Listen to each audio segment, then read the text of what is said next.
The cake was still smoking from 18 candles when the words left her mouth like a small, sharp knife. If he vanished tomorrow, no one would care, she muttered to her friend, just loud enough for him to hear. The two girls giggled, clinking their soda glasses like they'd just shared some private joke. He stood across the room near the doorway, one hand still on the back of a chair he'd paid for, the other holding a paper plate of cake he no longer wanted. The room smelled of frosting and helium balloons. The walls were lined with banners he'd ordered online, banners that spelled out her name. He had written the checks, driven the miles, listened to every story she wanted to tell about school and friends and boy troubles. He had thought, naively, that today would be one of those rare moments of uncomplicated pride. Instead, the house he bought with his overtime shifts echoed with a truth he'd never imagined hearing from the girl he called his daughter. He didn't shout. He didn't even clear his throat. He watched her lean back on her chair, all teenage confidence, pretending the man who raised her was an afterthought at best. He set down the untouched cake on the buffet, wiped his fingers on a napkin, and stepped out onto the back porch. The cold air bit his skin. Through the window he saw Monica, her mother, his second wife, laughing at something on her phone, oblivious. Nobody noticed he'd left the room. Nobody cared. That, he thought, is the truest test. If you walk out and nobody turns their head, you were already gone. He stayed outside for a while, watching his breath mist. Inside, music thumped, the bass shaking the windows. He thought about every receipt, every soccer game, every weekend lost to chauffeuring, every unreturned thank you. The words replayed in his head, not angry now, just heavy. If he vanished tomorrow, no one would care. He didn't even realize he'd spoken it under his breath. He pulled his phone from his pocket and opened the draft of a message he'd saved weeks ago, a note from his attorney about certain filings. His thumb hovered. He closed it. Not yet. Timing was everything. When the last guest left and the kitchen smelled of stale soda and frosting, he went upstairs quietly. Monica had fallen asleep on the couch. Rachel, the girl who'd said the line, was in her room, probably scrolling through photos of the party he had funded. He opened the closet in the spare room, the one he used for storage. From the top shelf, he took down a black backpack he hadn't touched in years. It was heavier than he remembered. Inside, neatly folded, were a few shirts, a small toiletry kit, and a thin folder sealed with a red sticker. He set it on the bed, looked at it for a long moment, then zipped the bag closed. Downstairs, the refrigerator hummed. The clock on the stove blinked 12:03 a.m. He wrote a short note on a torn envelope, nothing dramatic, just a time and a phone number, then placed it beside the backpack on the kitchen counter. He took one last walk through the silent house, touching the banister he'd sanded himself, the window latch he'd fixed after a storm, the doorway where he'd marked her height in pencil for years. All those small, invisible labors. All gone, like breath on glass. He walked out the front door at 4:17 a.m. The street was empty, the cold deeper now. His car was already packed with a single duffel and an old thermos of coffee. He didn't look back at the house. Not once. As he drove away, the neighborhood blurred into dark shapes. Somewhere between the streetlights, he felt the first flicker of something he hadn't known in years. Not rage, not sadness. Something colder, sharper. Resolve. He knew exactly what needed to happen next. For those of you listening, this is the kind of story our team fights to tell. More than 90% of you hear these stories without subscribing, but subscribing really does push us to go deeper, to find the ones no one else dares to put into words. If you've been on the edge of your seat already, take a second to subscribe. It keeps this team alive. By dawn, he was gone. No goodbye, no fight. Just a black backpack on a kitchen counter and a house full of people who thought they knew him, still asleep. Somewhere across the city, in a quiet rented room, he unzipped the bag and laid out the folder with the red sticker. He read the first page once, then closed it and leaned back in the chair. The sun was rising. In the house he'd left, they would find the backpack soon enough. And when they did, they would realize he hadn't disappeared out of weakness.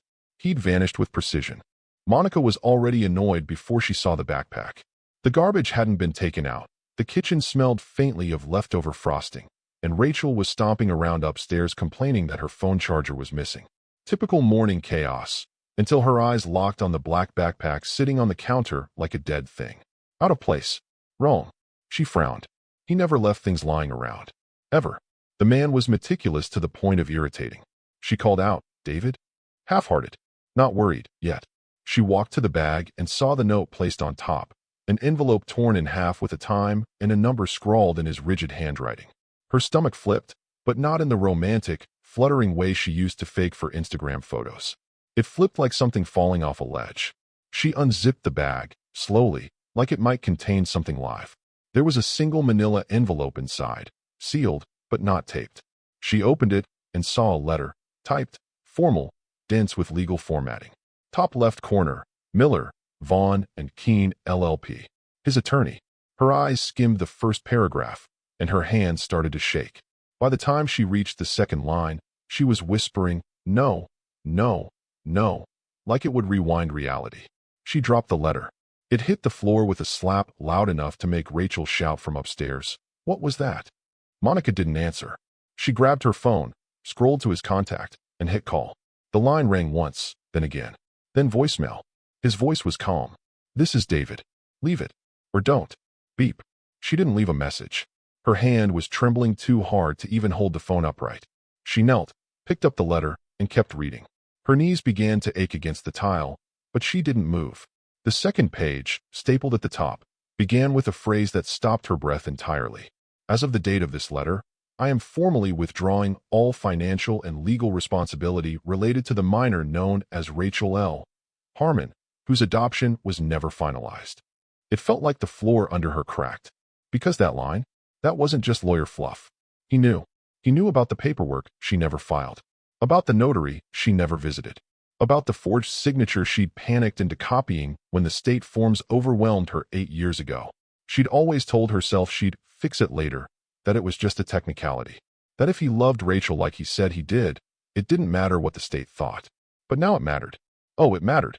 Because if what this letter said was true, and Monica felt in her gut that it was, then legally, David wasn't Rachel's father. Not anymore. Maybe not ever. She stumbled back, nearly knocking over a kitchen stool, and reread the next line. You have knowingly misrepresented the legal status of our financial arrangements to multiple parties, including our joint financial advisor. A formal forensic audit has already been initiated, and you will receive requests for disclosure shortly. She gagged. That wasn't rage. That was precision. That was a man who hadn't just walked away out of heartbreak. He had prepared. This wasn't retreat. It was demolition, done in silence. Clinical. Cold.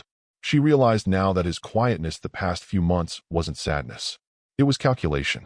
She had mistaken absence of yelling for passivity. Rachel came down the stairs in pajamas, yawning. Where is he? She asked, pouring cereal. Monica stared at her daughter, unable to speak. What? Rachel asked. Did he seriously leave because of that joke last night? He's being so dramatic. Monica blinked. The cereal box in Rachel's hand might as well have been a live grenade. You don't get it, she whispered. Rachel rolled her eyes and popped a spoonful of cereal in her mouth. God, it's not like I said he should die or something. No, Monica said softly. But he just did. In every way that matters. She sat down heavily, letter still in her hand, and stared at the manila envelope as if it were hissing. The bag was still on the counter, the zipper now fully open, like a body bag, and inside it, the single most dangerous object wasn't the letter, it was proof. Proof that everything she thought was secure had been built on a story she told him years ago, one she never expected him to verify. Now he had, and now the story wasn't theirs anymore. It belonged to the court system, to the banks, to the IRS, and to every person he had copied on that letter, names that began flooding her memory like sirens in the distance. And David? David wasn't answering, because he didn't have to. She sat at the dining table in the same silk robe she wore every morning, the one David gifted her 3 Christmases ago, the one she always claimed was too nice to wear, but wore anyway because it made her feel like someone who had things under control. But right now, her hair was frizzed from sleep, her coffee was untouched, and her hands were trembling as she flipped through the second envelope she found tucked beneath the manila one. The first letter had been a punch to the gut. This was the dissection of the corpse. Pages of attorney-prepared documentation, each labeled, dated, and signed. Not by her. By him. 6 months ago. All filed through Miller, Vaughn, and Keene LLP. There was no hesitation in the tone of the language. No room for emotional appeal. Just brutal, surgical facts. After review of the petitioner's estate planning documents, it was discovered that the formal adoption of Rachel L. Harmon was never finalized. Although preliminary documentation had been initiated, the filing was abandoned prior to court registration. Furthermore, the petitioner's signature on Form 242A is inconsistent with notarized examples and appears to be forged. Forged. Her stomach turned. That was the word she always hoped would never show up. The moment she copied his signature on that document 8 years ago, she told herself she'd go back and clean it up. That it was harmless. He was going to adopt Rachel anyway. They had talked about it, hadn't they? But talking isn't signing. And now, the paper trail she thought she could keep vague had been chased down, audited, notarized, examined by people whose job it was to find liars in court filings. He knew. He'd known for half a year. And instead of confronting her, instead of storming around or begging for an explanation, he hired professionals. Quiet ones. The next paragraph read like a legal execution. As such, the petitioner has initiated full withdrawal of financial responsibility, effective immediately. No further medical, educational, or custodial authorization shall be honored in the name of Rachel L. Harmon under the petitioner's account, trust, or legal designation. Rachel wasn't just cut off. She was erased. Legally, at least. Monica had to grip the edge of the table to keep herself from falling sideways. Her eyes stung, but no tears came. Not yet. She flipped to the third page. It was a summary from Forensic Review Group, a name she recognized vaguely from their investment advisor's firm. One of those background auditing services they used when they bought the second property. But this was no background check. It was a timeline. 10 years of financial decisions. Transfers. Joint investments she'd asked David to sign off on. Usually casually, always with reassurances. It's safer this way, she'd told him. It's just a formality. You trust me, right? Apparently, he'd trusted her just enough to let her hang herself with her own paperwork. The file noted that 3 of the accounts were opened using her social security number. Fine. But the rest? Every joint account listed showed David as the primary, Monica as secondary, until 3 years ago, when she convinced him to simplify things and add her business account to their shared financial umbrella. The one that fed into their estate savings. The one she drained during COVID to keep the house afloat, without telling him. He knew. He knew everything. He knew about the backdoor transfer to her brother's startup. The one that went under and never came back. He knew about the emergency withdrawal for Rachel's medical expenses that actually covered her liposuction. He knew about the refinance maneuver she did behind his back. Probably thought it was clever when she forged the notary line and slipped it into the refinancing packet while he was dealing with his father's funeral. Page after page, line after line. The audit hadn't just started. It was done. The letter ended with a final line that read like a tombstone. Her legal rights afforded to the undersigned. All fiduciary ties with Ms. Monica L. Harmon and dependent Rachel L. Harmon are hereby dissolved. All financial authorizations revoked. Further contact should be directed to legal counsel. She stared at the name typed beneath it. David Harmon. A man she thought was too soft to ever leave. Too sentimental to ever fight. Too slow to notice how she nudged, twisted, and manipulated the years into her favor. He noticed, and he didn't shout. He documented. Rachel came downstairs and dropped onto the couch, her voice casual. Did he text back? Monica couldn't answer. Is he coming back or what? Monica handed her the papers. You need to read this. Rachel glanced at the first page, then scoffed. What is this, some lawyer thing? Read the second paragraph. A beat passed. Then another. Rachel blinked. Her voice cracked. He's not my. No. Wait, you didn't? You never filed it. Monica whispered. I didn't think it mattered. Rachel's mouth dropped open. Didn't, Mom, he raised me. He paid for everything. I thought we had more time. You lied to him. The silence between them stretched out until the clock on the wall clicked loudly. Second after second. Monica looked out the window like she expected to see his car return, maybe pulling into the driveway for one last fight. But the driveway was empty. His car wasn't coming back. Because this wasn't a man leaving in rage. It was a man who'd done the math. And now the only people left with questions were the ones who never thought they'd need answers. Monica drove like the world was burning behind her, and Rachel was the last piece of furniture she could save from the flames. The girl sat slumped in the passenger seat, arms crossed, mascara smudged from the tears she claimed weren't hers. She kept glancing at her phone, checking for updates, for texts, for signs that this was all some strange test they could wake up from. He wouldn't just leave. He couldn't. Except he did. The early morning sun glared through the windshield, catching Monica's profile in sharp, unforgiving light. Her knuckles were white around the steering wheel. Her lips moved silently, as if she were rehearsing explanations she didn't believe. Rachel finally broke the silence. Why are we going to Uncle Greg's? Because he's the only one David talks to when he needs space. Then why not call? I have. He's not answering. Monica's voice cracked like a pane of glass under too much weight. He's probably with him. Just shut up and let me drive. Rachel flinched. She pulled her hoodie up like a shield and stared out the window. The world was moving too fast and not fast enough. Her mind kept looping. He's not my legal father. She never filed the papers. All that time. It made no sense.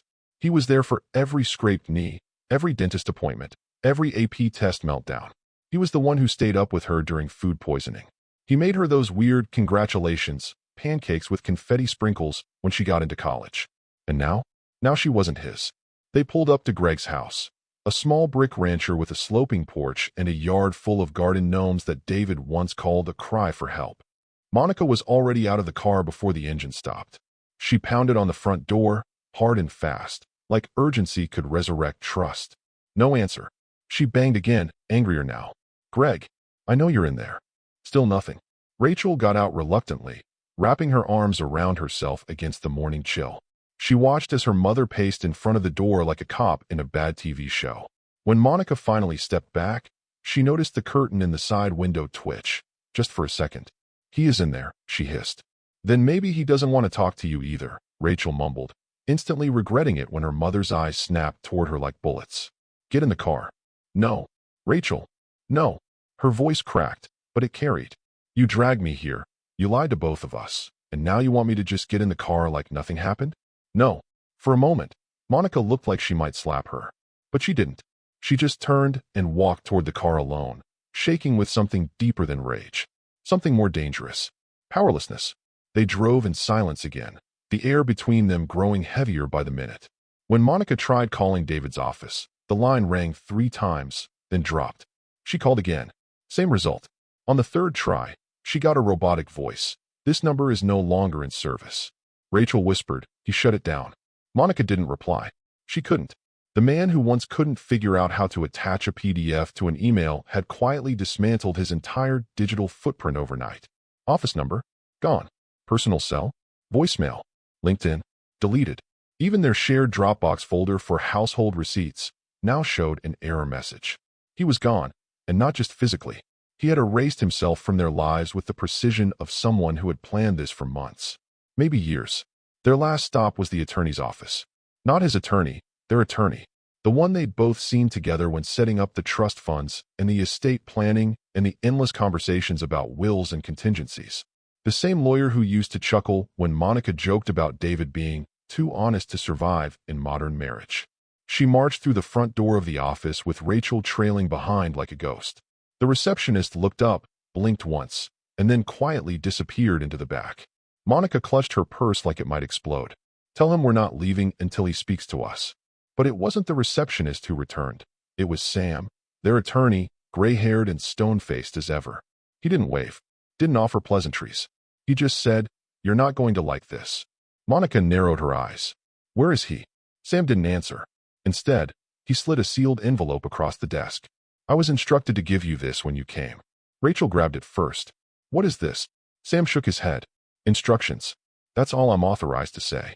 Monica tore it open, but Rachel was already reading over her shoulder. Inside were 2 lines typed on crisp paper, no letterhead. "You won't find me.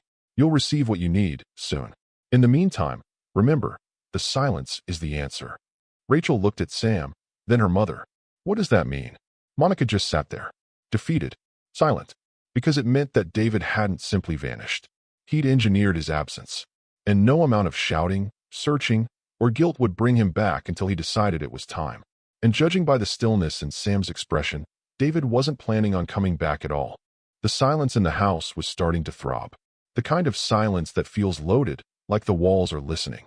Monica sat at the dining table, half-empty wine glass in hand, though it was barely past noon. The envelope from the lawyer lay flat and unbothered next to her phone, like a warning label she'd decided to ignore. She hadn't eaten, hadn't showered, just sat there, spinning through what-ifs and revisions of the past that might have saved her. Rachel sat on the couch nearby, scrolling through her phone with a robotic thumb, stopping occasionally on old pictures of her and David. In some, she was little, missing teeth, grinning up at him as he pushed her on a tire swing or knelt beside a science fair project he'd helped her build. In the most recent ones, she looked annoyed, arms crossed while he grinned anyway, the kind of dad who never figured out how to pose for selfies. She didn't notice her mother's phone buzz at first. Monica did. She stared at the screen like it had grown fangs. The name flashing was Alan McCree. Her heart dropped so fast she felt physically ill. Alan wasn't just one of her investment buddies. He was the architect of half her side projects. The man who helped her set up the LLCs David didn't know about. The one who convinced her to consolidate excess liquidity into vehicles he said would triple in value. He was sharp, smug, and greedy, and now he was calling her at 12:41 p.m. on a Tuesday. She answered, trying to sound breezy. Alan. Monica. His voice was tight, clipped. Not angry, afraid. What's going on? I just got a letter from your husband's attorney. Her fingers went numb. What? What kind of letter? He's filed a request for valuation of every asset your name is attached to. Joint holdings, trusts, accounts. Even the annuity fund you told me was in your cousin's name. She blinked. That doesn't make sense. He can't. He can't, and he did. And it's not a request. It's a freeze order. She swallowed, heart pounding. You're saying? I'm saying our accounts are flagged, Monica. Red flagged. A forensic audit firm out of Boston just contacted my compliance guy. You didn't tell me your husband retained revocation rights. I didn't know he had them. Well, he did. And now every transaction tied to your name is under review. As if on cue, her phone lit up again. This time, a text from another partner. Just one sentence. You didn't tell us he had revocation rights. Monica dropped the phone. Rachel looked up. What was that? Monica didn't answer. Her breath was shallow. Her ears rang. The world felt like it had tilted 30 degrees sideways. She stood slowly, walked to the sink, and stared out the window like something outside might fix this. Nothing did. Rachel repeated louder, Mom, what did you do? Monica turned around, face pale and tight. It was just an investment umbrella. Rachel frowned. English, please. I merged some of our accounts into a broader fund. David signed off years ago. I didn't think. You didn't think? Rachel's voice climbed. You used Dad's money. He's not your legal father anymore, remember? Monica snapped, instantly regretting it as Rachel flinched like she'd been slapped. For a moment, they both just stood there, breathing hard, staring at each other across a gulf that had grown by the hour. Rachel's voice dropped. You leveraged his accounts into your investments? It was supposed to benefit all of us, Monica whispered. The returns were going to be. We're going to be what? Rachel said, shaking. Enough to keep lying? Enough to keep forging signatures? Another ping. Another message. Another investor. Another question she couldn't answer. Her phone screen now looked like a courtroom. Names she once courted and impressed were turning cold, clinical, demanding documentation she couldn't provide. Because she never thought she'd have to. David was supposed to be the gullible one. The loyal fallback. The man who didn't read the fine print. Apparently, he read everything. Rachel watched her mother unravel like a threadbare sheet being yanked off a bed too fast. The woman who once controlled every dinner, every dollar, every decision, was now hunched at the table, wine glass clinking against the wood, phone buzzing non-stop with consequences. Rachel finally said what neither of them wanted to say out loud. He set this up? All of this? Monica didn't respond. Because the walls weren't closing in. They'd already closed. David had made sure of it. He didn't need to shout. He didn't even need to be there. All he needed was a folder, a law firm, and time. And now, the house Monica once ruled from was turning on her. Email by email, call by call, signature by revoked signature. Rachel wasn't silent anymore. By the time Monica poured herself her third glass of wine, this one in a coffee mug to make it feel less shameful, Rachel was in the doorway with her arms crossed and eyes full of something Monica hadn't seen since she was 12. Fury. Not the bratty teenage kind, but real fury. The kind born from betrayal. Tell me, Rachel said. Monica didn't turn. She didn't need to. She could feel the heat of her daughter's stare like a halogen lamp on her back. Tell you what? She replied coolly, like they were negotiating bedtime. Don't do that, Rachel snapped. Don't give me that voice. I'm not 5. I want to know exactly what you did. What you signed. What you didn't sign. What you lied about. Monica exhaled through her nose. He's just lashing out. Don't deflect. He's being dramatic. Mom. Rachel's voice dropped an octave. Is any of it in my name? The trust fund? The tuition accounts? My college registration? Is anything safe? Silence. Monica turned slowly, hoping her face still held some fragment of maternal authority.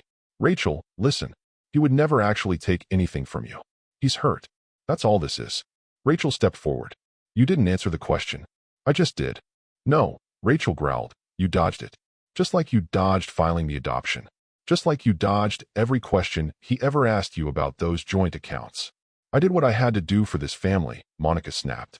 I kept us alive when he was out there playing martyr in flannel and pretending that love and trust fund balances were the same thing. You used him. I trusted him. No, you bet on him never leaving, Rachel said. And you lost. Before Monica could reply, the doorbell rang.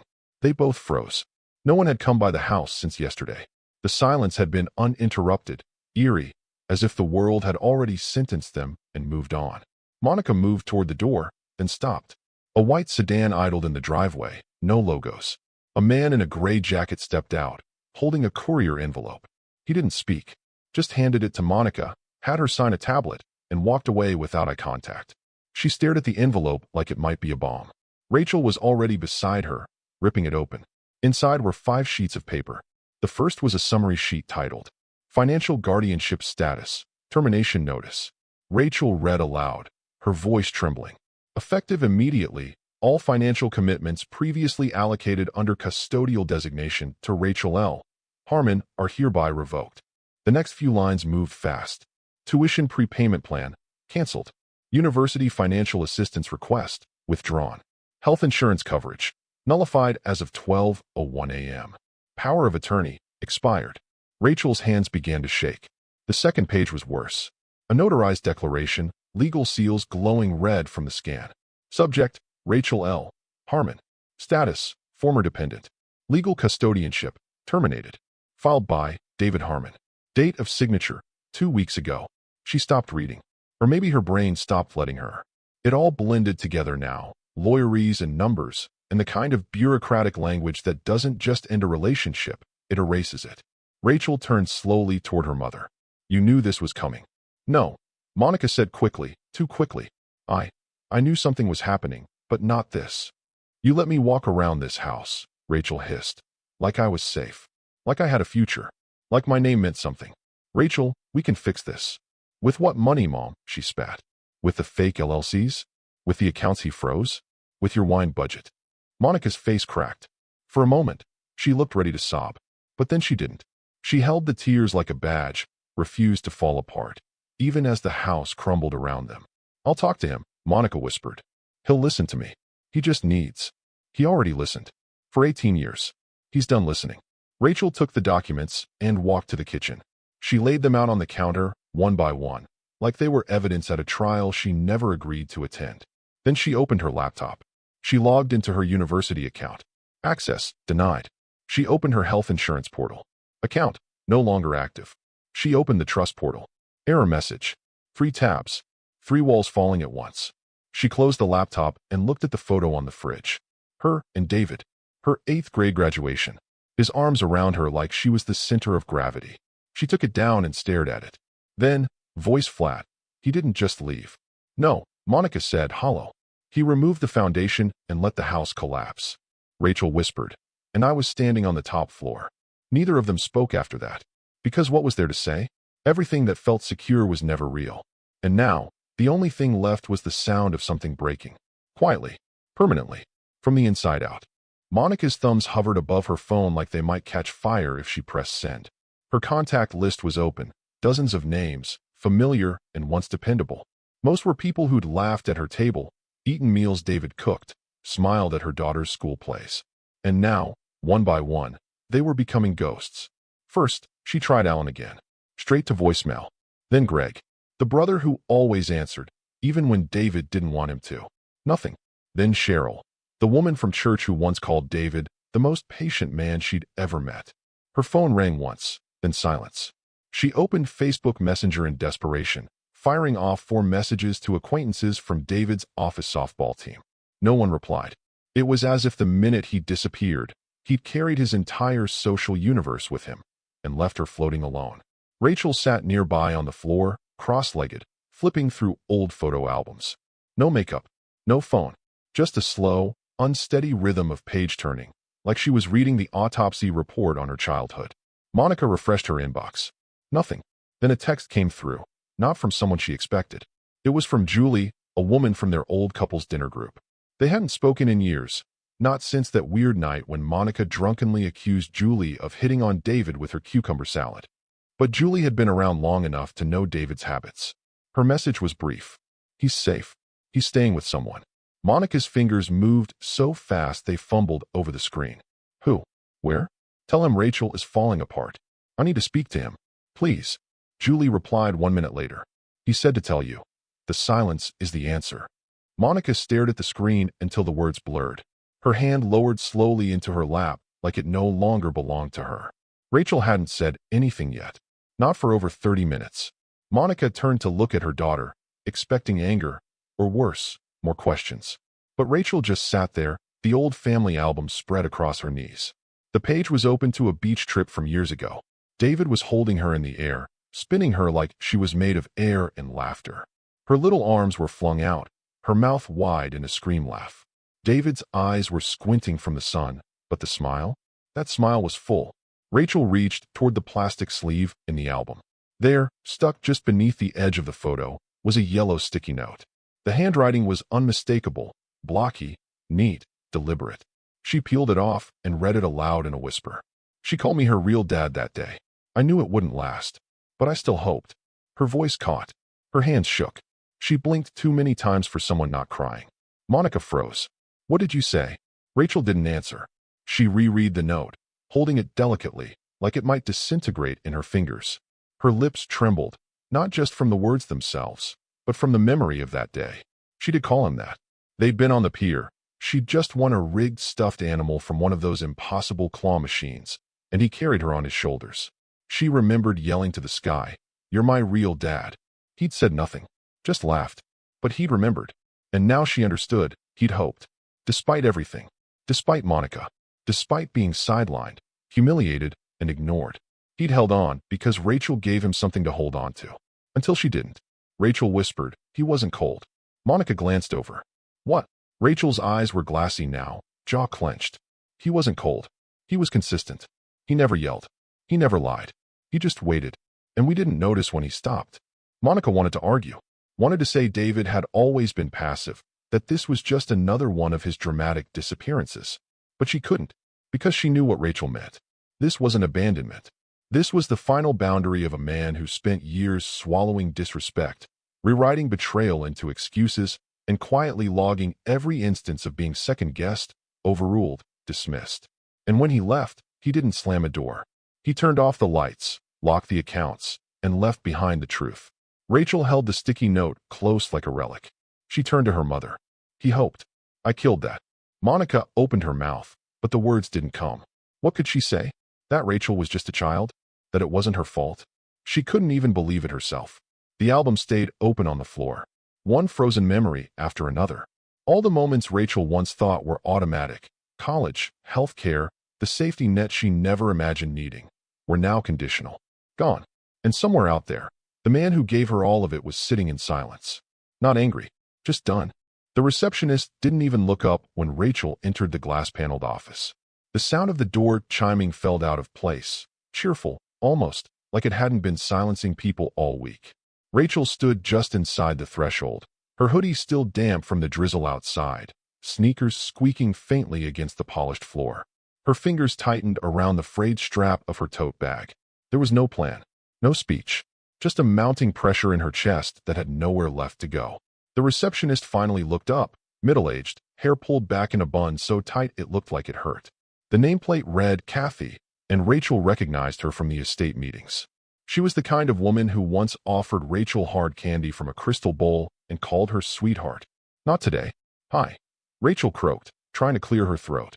I need to see Mr. Harmon. I mean, David Harmon. Please. Just a few minutes. Kathy didn't blink. I'm sorry.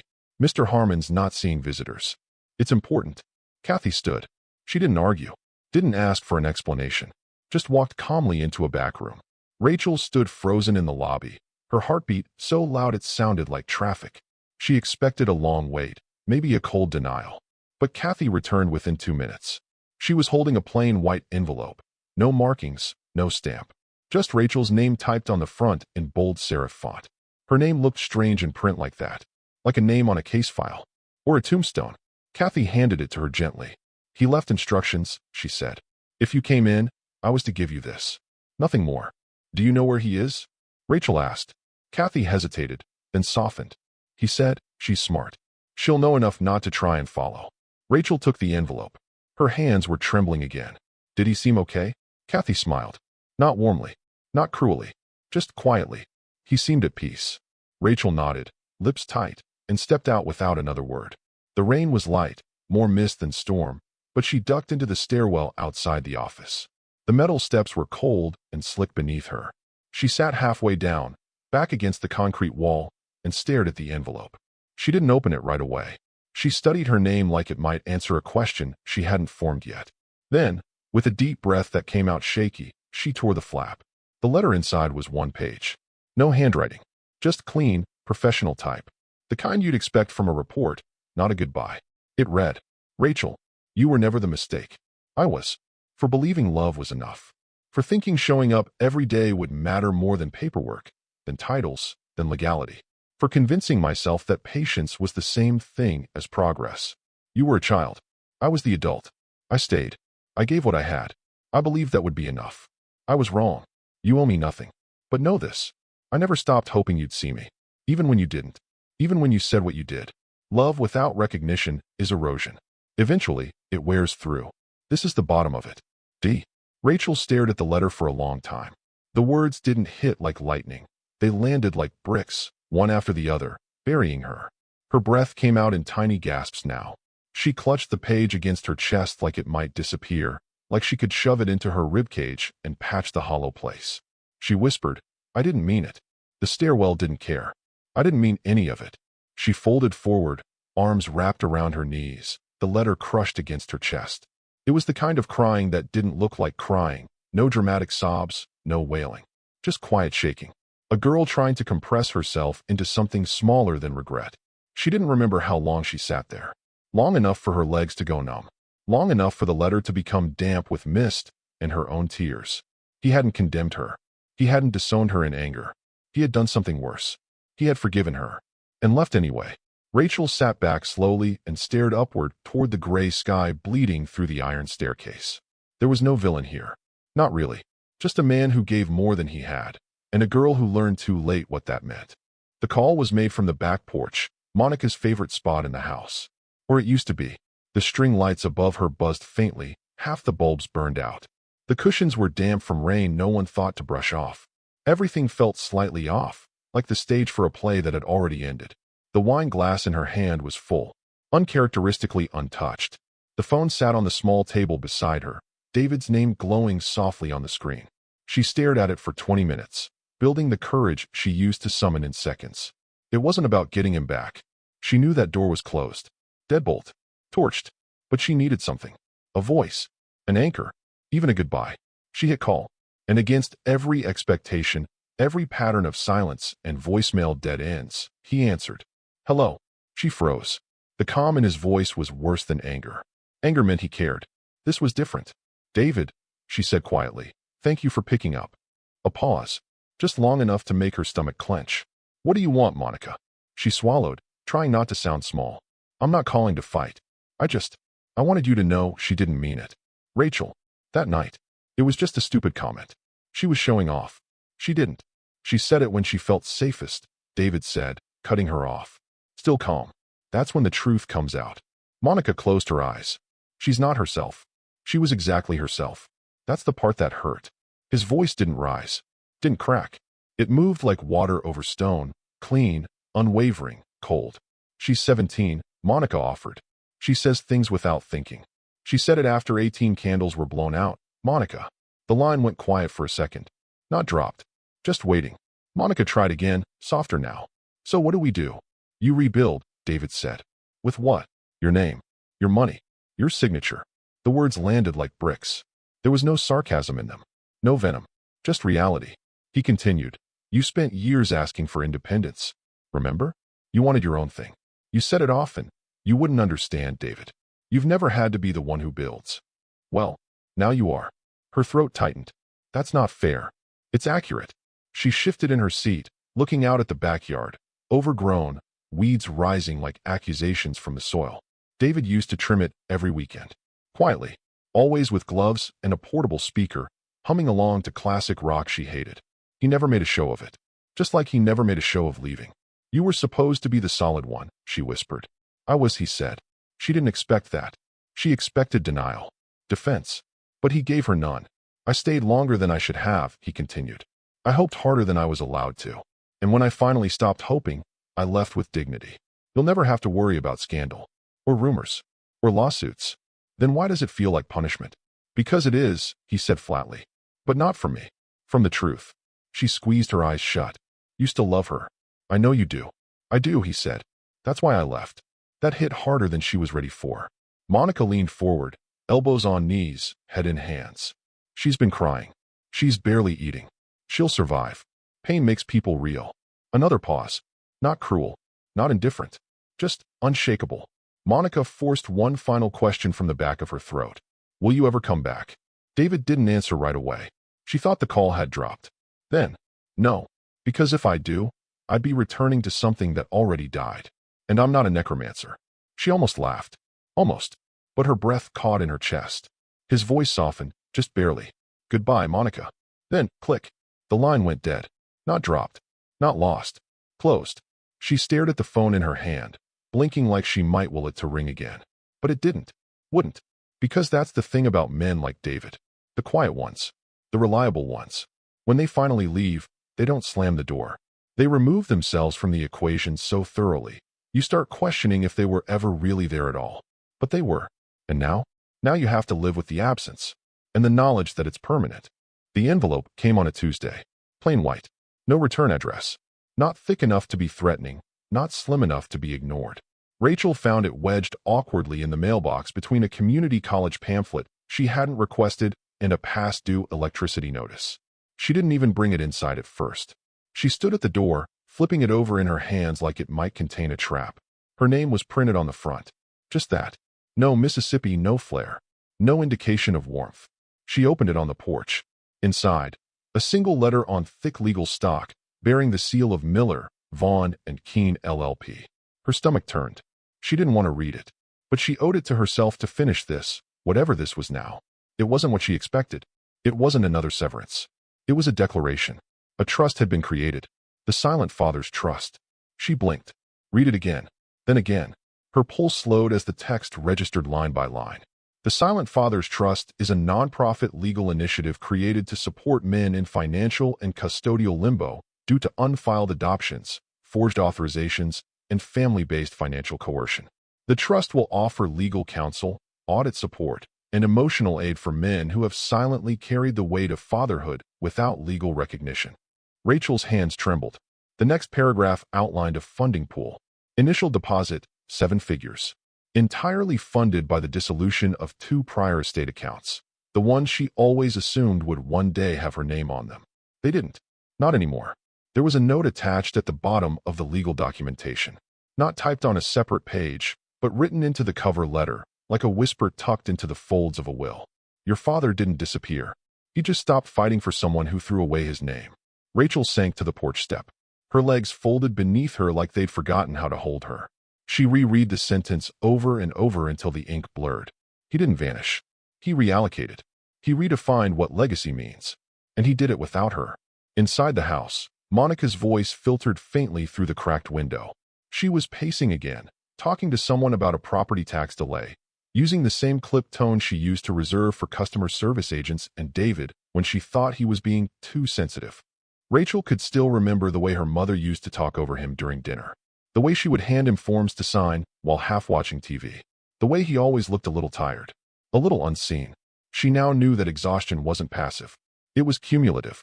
Across the city, in a modest downtown office far from the neighborhood where he used to live, David Harmon sat quietly across from a notary public. No ceremony. No drama. Just the final step. He slid the last paper across the desk, signed it with a steady hand, and pressed the pen down long enough for the ink to settle into permanence. The notary stamped it. Done. The Silent Father's Trust was now active. The trust director, an old colleague of his from the estate firm, offered a handshake. You sure you don't want to name it something else? Something more personal? David shook his head. No. Silence is the point. As he walked out into the sunlight, no one noticed him. No one asked questions. He passed a father and son walking into a pizza shop. He smiled faintly, not bitter, just tired. Not broken. Shifted. Back at the house, Rachel was still on the porch, fingers tracing the final sentence on the letter as if touch could reverse it. She wanted to scream, wanted to call, wanted to undo. But she didn't. Because now she understood, this wasn't punishment. This was reallocation of belief. David hadn't abandoned her. He'd simply decided to plant his love where it might actually grow, where it might matter, where it could outlive him. He didn't yell. He didn't beg. He built a trust in silence, and left behind the echo of everything she could have been if she'd only said, "You matter."